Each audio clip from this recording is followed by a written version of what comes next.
মাথা কেটে নেবে, হাত পা কেটে নেবে। আমি নাকি আমি জানিয়েছি এই বিষয়টা, এবং স্বরাষ্ট্র দপ্তর, সেন্ট্রাল স্বরাষ্ট্র দপ্তরেও আমি কিছু অফিসার বলেছিলেন যে এই বিষয়টা একটু আমাদের কাছে দায়িত্ব ছেড়ে দিন, আমরা দেখছি। এই মুহূর্তে আমি আছি কিন্তু ভাঙড় বিধানসভায় 2 নম্বর বোলা, এই ভাঙড় পলিরহাট 1 নম্বর বোলাকে আমরা আছি। আপনারা জানেন এমএলএ নওশাদ সিদ্দিকী মহাশয়কে গত 3 তারিখে কিন্তু ফোন করে কিন্তু খুনের হুমকি দিয়েছিল, আর তাই নিয়ে কিন্তু এমএলএ নওশাদ সিদ্দিকী মহাশয় বিস্ফোরক মন্তব্য করলেন। কারণ যে এমএলএ নওশাদ সিদ্দিকী মহাশয় 26 বিধানসভার আগে কিন্তু আবারও গত 3 তারিখে কিন্তু ফোন করে খুনের হুমকি দিয়েছে। তাহলে কি শাসক দল কি ভয় পাচ্ছে? এই নিয়ে এমএলএ নওশাদ সিদ্দিকী মহাশয় কি বলেছেন আমাদের ক্যামেরার মুখোমুখি আপনাদের শোনাব। আমাকে রীতিমতো প্রাণে মারবে, মাথা কেটে নেবে, হাত পা কেটে নেবে। আমি নাকি আমার এই যে লড়াইটা করছি তাদের হয়তো পছন্দ হচ্ছে না। একদিকে তিলোত্তমা, একদিকে ভাঙড়ের মানুষের উপরে যে অন্যায় অত্যাচার হচ্ছে, যাদেরকে শোষণ হচ্ছে, সারা রাজ্যের মানুষ আজকে বঞ্চিত হচ্ছে। ওয়াকাফ প্রপার্টি আজকে ধূলিসাৎ হয়ে যাচ্ছে, দেবত্ব সম্পত্তি লুটপাট হয়ে যাচ্ছে, এসটি এসসি ওবিসি মাইনরিটি যারা আছেন তাদেরকে সব সম্পত্তি লুট হয়ে যাচ্ছে। এর বিরুদ্ধে এক কথা, অন্যায়ের বিরুদ্ধে কথা বলছি, অনেকের পছন্দ হচ্ছে না। আমাকে বলছে তুই মমতা ব্যানার্জির সাথে কেন পাঙ্গা নিচ্ছিস?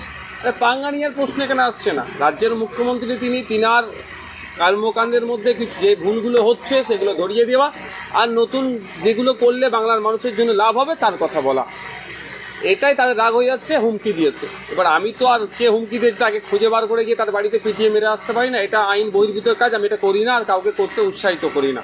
আমি যেটা করেছি সেটা হচ্ছে লোকাল থানা থেকে শুরু করে ডিজি পর্যন্ত আমি এই বিষয়টা অকিবহল করেছি, তাদেরকে জানিয়েছি, তাদেরকে এই বিষয়ে পদক্ষেপ গ্রহণের জন্য জানিয়েছি, এবং সাথে সাথে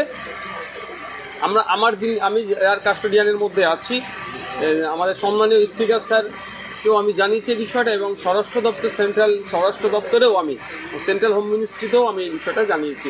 এবার দেখার বিষয় মমতা ব্যানার্জির সরকার অর্থাৎ রাজ্যের প্রশাসন কত দ্রুত, কে আমাকে ফোন করে হুমকি দিল, এর পিছনে কী রহস্য আছে, কে বা কারা ওকে উৎসাহ দিয়ে আমাকে প্রাণে মারার জন্য প্ল্যান করছেন, কি করছেন না করছেন সেটা খুঁজে বার করা। বিধায়ক নওশাদ সিদ্দিকী সাহেবকে কি হুমকি চুমকি দিয়ে আগামী দিনকে দমে দেওয়া যাবে যে টাকার অপারেশ ছিল এবং কেস দিয়ে আপনাকে দমানোর চেষ্টা হয়েছিল, তারপরে আপনাকে প্রাণে মারার হুমকি? আপনাদের বলি, আমি সমস্ত বিষয়টা নিয়ে পাবলিক ডোমেইনে ডিসক্লোজ করিনি। ইতিপূর্বে আমার বাড়িতে লিখিত কাগজ পাঠিয়েছিল, মারার বাড়িতে কাগজ পাঠিয়ে দিয়েছিল। সেই সময় আমাকে বেশ কিছু অফিসার বলেছিলেন যে এই বিষয়টা একটু আমাদের কাছে দায়িত্ব ছেড়ে দিন, আমরা দেখছি, এই বিষয়টা পাবলিক ডোমেইনে দেবেন না। আমি সেই জন্য আমি দিইনি, কিন্তু দেখছি একের পর এক বেড়ে যাচ্ছে, এবার সরাসরি ফোন করছে। তো আমি মনে হয় আপনাদের কি আমি ভয় পাবো না, এইসব এতে আমি ভয় পাই। জীবনের একটা গুরুত্বপূর্ণ অধ্যায় হয়তো আমি অধ্যয়ন করতে পারতাম না যদি আমাকে জেলে না রাখতো। এখানে দেখেন আমাদের উসমান ভাইয়াতে জেল খেটেছি আমরা, আর কারা কারা জেল খেটেছি, এই জেল খেটেছি আমরা, আরও সিনিয়র লোক আরও অনেকে আছেন। আমি নিজে 42 দিন জেল খেটেছি। আমাদের জাহাঙ্গীর ভাইও প্রায় 3 মাস মতো জেল খেটেছে। আমাদের জাহাঙ্গীর ভাইয়ের ভাইপো আছে, আমাদের যারা নেতৃত্বরা আছে সবাই একবার করে জেল খেটেছি। আমিও 42 দিন জেল খেটেছি। একটা গুরুত্বপূর্ণ অধ্যায় আমরা অধ্যয়ন করেছি, মানে পার করে নিয়েছি। সুতরাং ভয় ভীতি আমাদের কেটে গিয়েছে। এই হুমকি চুমকি দিয়ে অবাঞ্ছিত কল করে কেউ যদি মনে করে এবং অর্থের লোভ দেখিয়ে আমাদেরকে আটকাতে পারেনি। আমাদের শুধু নয়, আমাদের নেতৃত্বদের রাত দিন আমাদের অফার আসছে আমাদের নেতৃত্বদের কাছে, এই পদে জয়েন করো, সেই পদে জয়েন করো, এই পদ দেবে, সেই পদ দেবে। নিজেদের মধ্যে তৃণমূলের লড়াই হচ্ছে, কে কী পদ নেবে তার লড়াই হচ্ছে, তারা ঠিক করতে পারছে না। আর আইএসএফ থেকে নাকি জয়েন করে তাকে বড় পদ দেবে। আইএসএফ থেকে তো অনেকজনকে জয়েন করিয়েছে, কিছুজন ভয়ে গিয়েছে আর কয়েকজন লোভে গিয়েছে, কিন্তু তাদের অবস্থা দেখুন, না ঘাটকা না ঘাটকা, অনেক বলে নিয়ে গেছিলো, তারা এখন দুকুল গিয়েছে তাদের। তো সুতরাং ভয় টয় দেখিয়ে, হুমকি চুমকি লোভ দেখিয়ে আমাদেরকে আটকাতে পারবে না।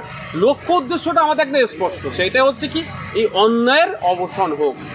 ভিন্ন রাজ্যে গিয়ে পিটিএ মারছে, না মারতে পারে বাংলা শ্রমিকদেরকে, তার জন্য রাজ্য সরকার কি পলিসি তৈরি করেছে, এর জন্য আমি চিৎকার করব। তিলোত্তমার সাথে যে কাণ্ড ঘটেছে, যে অন্যায় হয়েছে, সেটা দ্রুত যাতে শাস্তি পায় যারা অন্যায় করেছে, এবং আগামী দিনে না কোনো মেয়ের ওপরে এই ধরনের কেউ নোংরা চিন্তাভাবনা নিয়ে তাকাই, তার জন্য প্রশাসন কী ব্যবস্থা গ্রহণ করছে তার জন্য বারবার চিৎকার করব। আর এই চিৎকার করাটা যদি কারো খারাপ লেগে আমাকে হুমকি দেওয়ার কথা বলে, যাই করার কথা বলে না কেন, আমি মাথা নত করব না। একটা কথা বলে দিই, শহীদের তকমা নেব, প্রয়োজনে গাজী হব, গাজী বা শহীদের মধ্যেই সীমাবদ্ধ থাকব। মার ছেলে পালিয়ে যাওয়া, তীর দেখিয়ে পালিয়ে যাব, ওই সার্টিফিকেট আমি দেবো না, হয় গাজী না হলে শহীদ, এই দুটোর বাইরে আমি যাব না। মূলত যিনি আপনাকে হুমকি দিয়েছে তিনি নিজের মুখ দিয়ে স্বীকার করেছেন, আপনি বলেছেন যে আপনি মমতা বন্দ্যোপাধ্যায়কে হারানোর জন্য উঠে পড়ে রেখেছেন, তাহলে আপনার কী মনে হয় তিনি কি কোনো রাজনৈতিক কারণের মানুষ? দেখুন, আমি এটা স্বাভাবিকভাবে তার কথা শুনে আমার মনে হচ্ছে সে তৃণমূলের সাথে যুক্ত আছে। আমি এখনই নির্দ্বিধায় আমি বলবো না ওইভাবে, কারণ আমি একজন এটা হচ্ছে আপনার একটা প্রসেসিংয়ের মধ্যে আছে, এটা সত্যতা খুঁজে বার করার দরকার প্রশাসনের, যে ওই ব্যক্তিকে কে বা কারা ইন্ধন জুগিয়ে আমার বিরুদ্ধে এই ধরনের কথা বলার জন্য উৎসাহিত করেছে, এটাকে খুঁজে বার করতে হবে। রহস্যটা কী? যদি প্রশাসন না খুঁজে বার করার চেষ্টা করে, পারবে না এই ধরনের কোনো কাজ প্রশাসনের দ্বারা নেই, আপনাকে এটা বলে রাখছি। এই ধরনের প্রশাসন চাইলে 2 মিনিটে খুঁজে বার করে ফেলতো, নাম্বার মারবে, লোকেশান মারবে, কোথায় আছে সিস্টেমে প্রশাসন পেয়ে যাবে, কিন্তু এখনও গড়িমাসি করছে। একটা সন্দেহ আমাদের হচ্ছে, তাহলে কি তৃণমূলই এটা করাচ্ছে?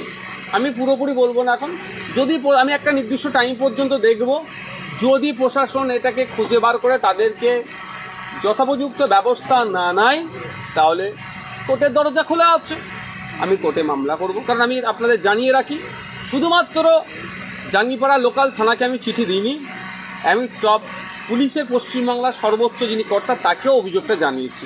তিলোত্তমার